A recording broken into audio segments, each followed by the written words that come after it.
Salve, salve, minha rapaziada! Chegando para mais um vídeo de NFL, mais um vídeo de futebol americano aqui no canal e vamos dar sequência à nossa série analisando os times e as divisões da NFL para a próxima temporada. Agora falando da AFC Leste. Não se esqueçam. Deixem um like, se inscrevam no canal, compartilhem esse vídeo com os amigos de vocês. Meu nome é Gustavo, administrador do Landing Zone Brasil. Sigam a página, os links estão na descrição, tanto no Twitter quanto no Instagram. E se inscrevam aqui no YouTube para fortalecer o trabalho.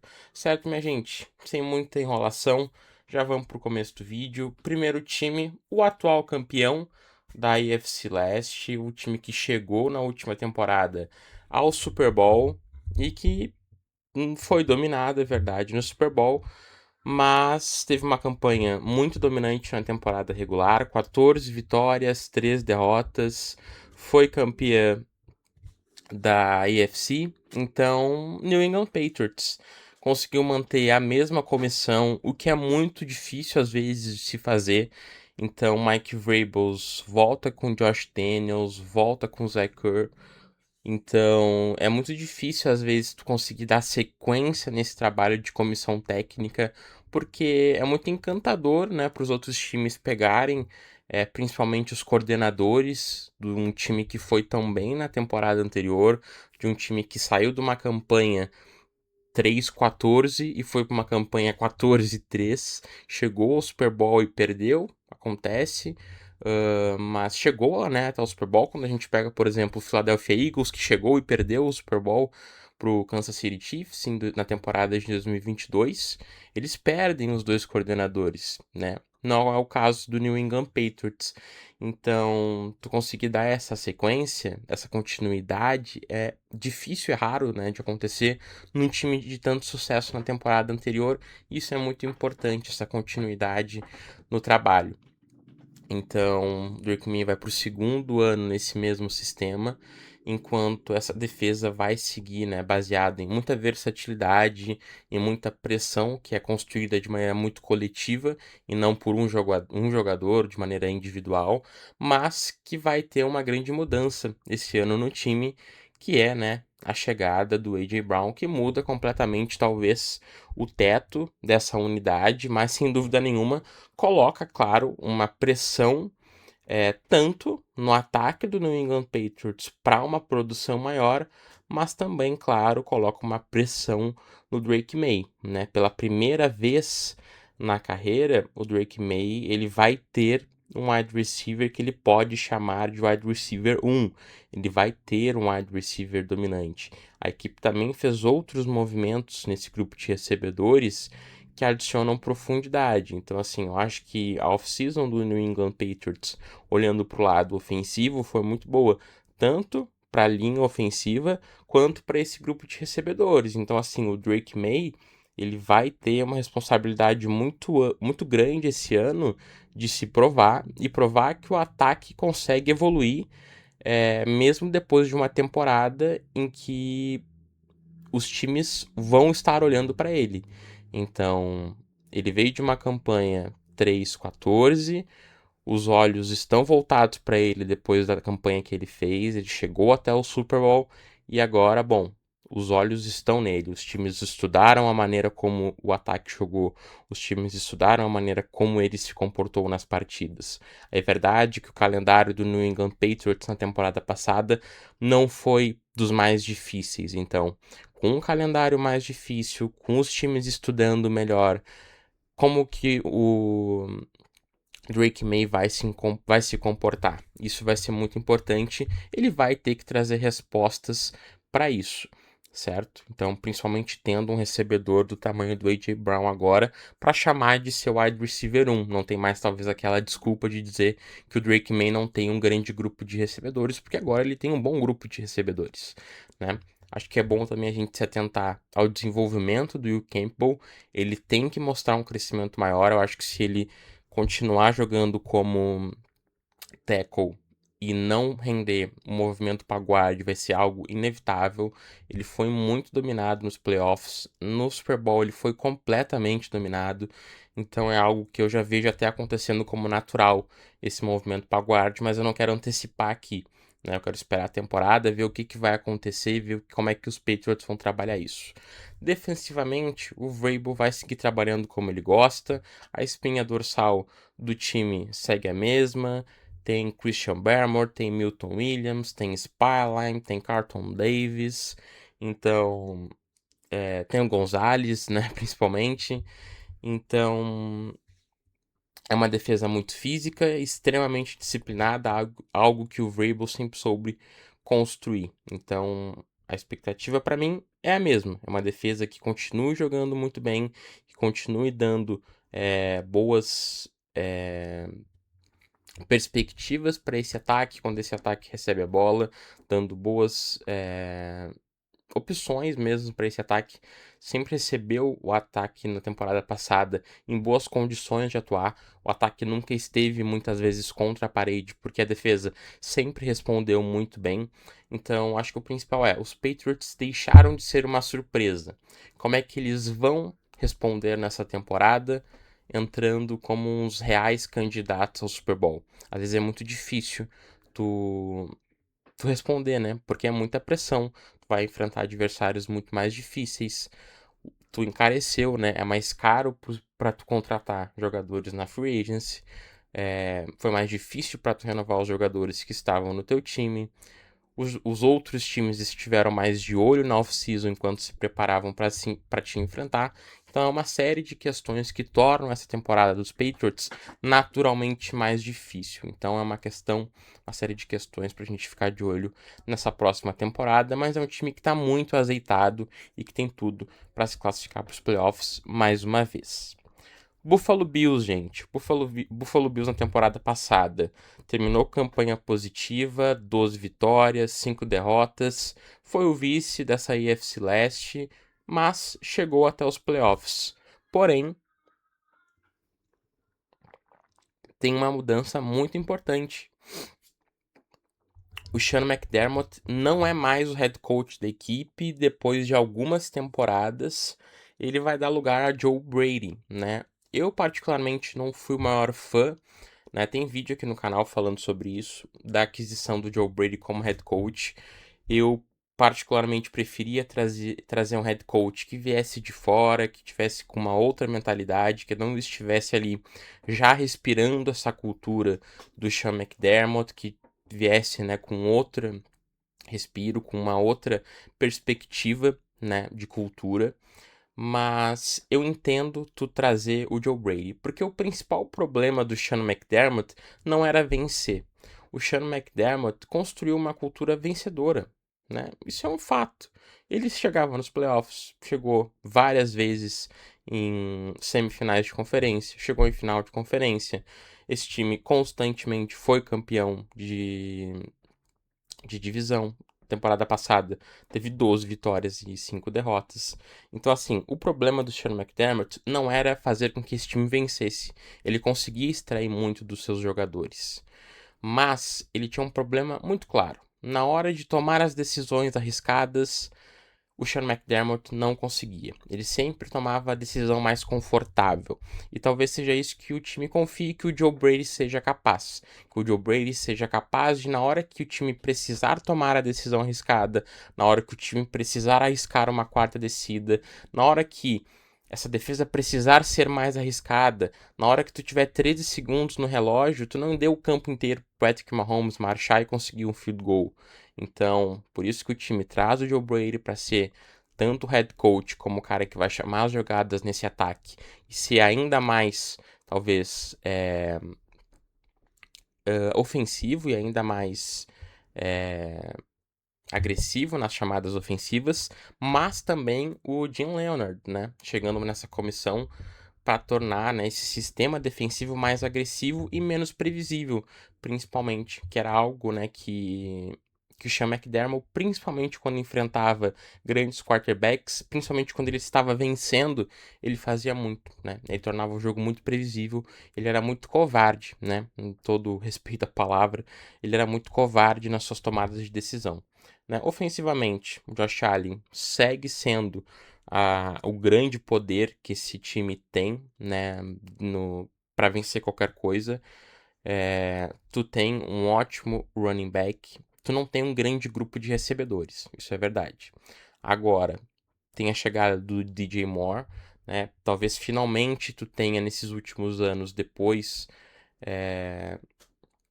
de algum tempo, um recebedor capaz de oferecer alguma coisa individualmente e abrir um pouco de espaço para o restante do grupo, porque eu acho que é um grupo que o Josh Allen consegue extrair muito dele, é verdade, mas ele também precisa de uma figura principal, ele precisa de um recebedor que possa, nos grandes momentos, chamar a responsabilidade. Eu acho que o DJ Moore pode ser esse jogador, ele tem capacidade para isso, é um bom recebedor, mas também não vem de grandes momentos na sua carreira, né? Eu acho que os Bears fizeram justamente uma troca porque eles já viram que dos recebedores que eles tinham, o DJ Moore era o que estava mais em decadência, eles tinham opções melhores e tá bom, a gente pode se livrar dele agora, que a gente tem boas opções aqui. E para os Bills estava ok também, porque eles precisavam de alguém que, por mais que não esteja no seu auge, é melhor do que eles tinham lá para entregar agora, né? A linha ofensiva ainda segue sendo uma linha ofensiva muito boa, então acho que o Joe Brady ele vai conseguir trabalhar muito play action, né? Que é uma coisa que ele já fazia, então vai manter esse ataque baseado em play action, um ataque muito móvel com o seu quarterback e que explora muito desses passes explosivos, muitos passes na linha de scrimmage, algo que tu consegue fazer quando tu não tem grandes recebedores. Mas agora tu tem, né? Tu pode explorar talvez mais passes no fundo do campo, mais jogadas explosivas, buscando justamente essas rotas gol com o DJ Moore no fundo do campo, que era uma coisa que esse time era um pouco limitado nas últimas temporadas. Defensivamente, ainda acho que existem alguns problemas, né? Acho que existe uma falta e vai seguir existindo uma falta de pressão pelas pontas da linha ofensiva. O CJ Gardner-Johnson, que chegou para esse grupo de safeties, é um cara que já não rende mais o que rendeu em algum momento. Então, acho que falta um pouco de versatilidade nessa secundária. Então, e acho que falta um pouco de pressão nas pontas dessa linha defensiva. Acho que o Jim Leonard ele tem capacidade de deixar essa defesa mais agressiva, mas vai ser difícil tu fazer isso com as peças que ele tem. Ele vai ter que ser muito inteligente para deixar essa defesa mais agressiva. O que ele tem que fazer é deixar ela menos previsível. Se ele conseguir deixar ela menos previsível do que ela já era, isso já vai ser muito importante. Então acho que os Bills continuam sendo um dos elencos mais competitivos, principalmente porque tem peças de elite muito boas, tem um ótimo running back, tem um dos principais quarterbacks, tem uma boa linha ofensiva, tem uma defesa sólida. A questão é se o Joe Brady vai conseguir, né, fazer o que o o Sean McDermott não conseguiu nas últimas temporadas não ser um covarde na hora de fazer as principais chamadas. Agora a gente vai para dois times que, particularmente, gente, eu não quero que tome muito tempo desse vídeo. Os dois principais já foram, porque é o New York Jets e é o Miami Dolphins, né? Dois times que vão sofrer muito nessa temporada. Os Jets, com Aaron Glenn, permaneceu, mas vieram de uma temporada muito ruim. Foram os últimos colocados, campanha 3-14. Trocaram os dois membros, né, da comissão. Trouxeram o Frank Wright para assumir o ataque. Não gosto dessa escolha do Aaron Glenn. Um cara acho que já um pouco ultrapassado, na minha opinião. Gino Smith para comandar esse ataque também. Vai comandar o que exatamente? Aaron Glenn vai seguir chamando as jogadas defensivas, né? Ofensivamente, tu tem ali o Garrett Wilson. Acho que tu trouxe algumas boas armas, né? Kenyon Sadiq e o Omar Cooper Jr. Adicionam uma boa juventude para esse grupo de recebedores. A questão é até olhando aqui as minhas anotações, é um time que marcou menos de 18 pontos por jogo na temporada passada. E tu vai ter agora o Geno Smith com a adição do Kenyon Sadiq, do Mark Cooper, do Garrett Wilson, para buscar de alguma maneira melhorar isso. Não sei se o Frank Wright é o nome perfeito para fazer isso, mas de fato o time tem peças melhores. Defensivamente, eu acho que aí sim vieram as adições principais, tá? O time foi muito mal ano passado, não teve nenhuma interceptação. Então, trouxe Micah Fitzpatrick para assumir o papel dessa secundária. Tu trouxe o Demario Davis, então dois jogadores experientes para trabalhar com os jovens que chegaram via draft. Tu trouxe o Tevon Sweat para fortalecer, né, essa questão do jogo terrestre. E tu trouxe, né, na principal pick do teu draft, o David Bailey, que chega, né, nessa esperança de trazer alguma coisa para esse pass rush, o que, na minha opinião, foi a principal escolha, né, o principal movimento que os Jets fizeram nessa off-season e que eu gostei muito da escolha do David Bailey. Inclusive, falei dela quando eu fiz a minha análise do draft. Gosto que o time trouxe, né, buscou trazer jogadores experientes para trabalhar com essa molecada, isso é importante. Traz o Geno Smith, traz o Demario Davis, traz o Minkah Fitzpatrick. Tudo bem, não são mais os mesmos jogadores, mas é importante para trabalhar o Tevon Sweat, né? É importante que o Kenyon Sadiq, que o Omar Cooper Jr., que o David Bailey, que esses caras sentem, eles tenham figuras que já passaram por várias coisas na liga para conversar, né? Eu acho que não é uma temporada para os Jets brilharem, mas é uma temporada para os Jets aprenderem com que eles erraram na temporada passada e evoluírem. É um time que melhor do que o time de 3 vitórias do ano passado, mas ainda precisam encontrar uma identidade e acho que eles estão construindo um caminho para isso. E agora, para encerrar o vídeo, gente, Miami Dolphins é um time que terminou 7-10, mas que eu acho que nessa temporada vai regredir bastante, porque vai fazer uma mudança total, né? O time mudou tudo, né? Mandou o Tua embora, mandou seus principais wide receivers embora, mandou o Mike McDaniel embora, trouxe o Jeff Hafley para ser o seu head coach, com o Bob Slowick no ataque. Então mudou completamente a filosofia. Vai deixar de ser aquele ataque de velocidade e vai trazer uma filosofia do Green Bay Packers. E quando eu digo isso é porque tu trouxe o Jeff Hafley e tu trouxe também o teu novo GM também de lá. Então tu deixa de ser um time rápido e tu passa a ser um time físico, baseado no jogo terrestre, no play action e nas trincheiras, principalmente. Digo isso porque são pessoas, treinadores, um GM que foram criados nessa filosofia, na filosofia do Green Bay Packers, e acho que o próprio primeiro draft deles já mostra um pouco disso. Eles apostaram no Malik Willis para ser esse QB, né, de transição. Eu não vou dizer aqui que foi uma escolha ruim. O Malik Willis já tem a confiança, principalmente do Jeff Hafley. Então, é um cara que já trabalhou com ele no Green Bay Packers. Então, ok, mostrou que tem um bom braço, tem mobilidade, mas que tem que se provar. Nunca teve uma temporada como QB titular em lugar nenhum.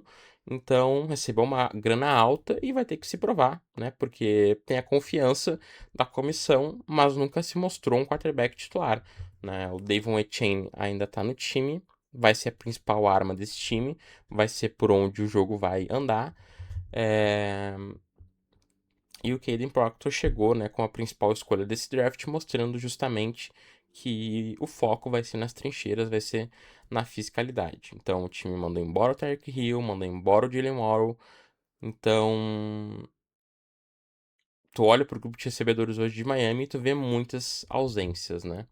Vai ser uma temporada bem difícil para a torcida de Miami. Defensivamente também remodelou muita coisa.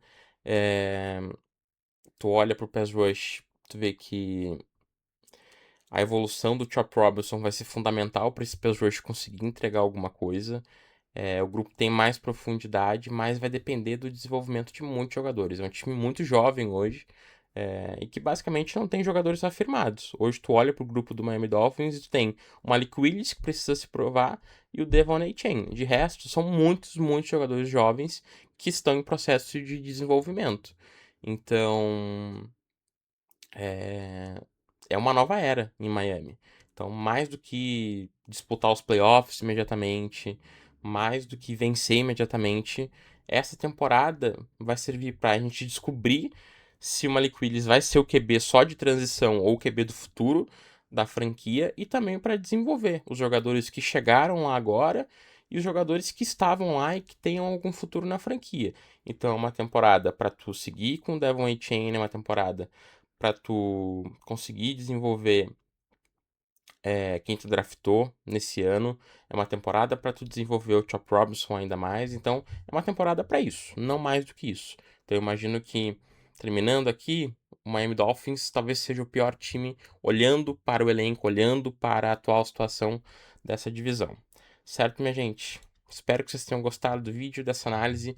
Não se esqueçam, deixem um like, compartilhem com os amigos de vocês, se inscrevam no canal e sigam a Newzone Brasil tanto no Twitter quanto no Instagram. Os links estão na descrição desse vídeo, tá, minha gente? Um abraço, valeu e tchau!